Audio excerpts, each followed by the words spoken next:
ইয়ার কেউ যাতে জানতে না পারে আমার চক্কর আমার বসের সাথে চলছে। Hello sir. আর যখনই আমি ফিলের সাথে লিফটে উঠি আমি ওকে কিস করে দিই। আরে ফিল, তোর লিপস্টিক খারাপ হয়েছে, সকালে কিছু খেয়েছিস? হ্যাঁ ইয়ার, তুই একটা কাজ কর, আমার নিউ লিপস্টিক ট্রাই কর। আর এই লিপস্টিক এটা অ্যানিভার্সারিতে আমার বয়ফ্রেন্ড গিফট করেছিল। এই লিপস্টিক পাওয়া অনেক মুশকিল। তোর বয়ফ্রেন্ড সত্যি তোকে অনেক ভালোবাসে। পিকটা দেখা তোর বয়ফ্রেন্ডের। এই সব ডাটা কাল সকালের মধ্যে চাই। ওকে বস। কি রাগি বস, যে ওর গার্লফ্রেন্ড হবে ওর জীবন শেষ।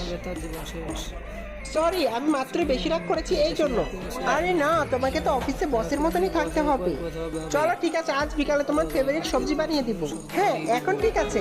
আর তখনই বস কি করছেন? সিঁড়ি থেকে নিচে একটু দেখে নামিয়েন। কিন্তু এক মিনিট, এটা কি ছিল? ফের পরদিন আমরা সবাই রাজের বার্থডে সেলিব্রেট করতে যাই। এক মিনিট স্যার, আমি আসছি হাত ধুয়ে। আরে স্যার, আপনার ঘরে এই লিপস্টিক? হ্যাঁ, এটা আমার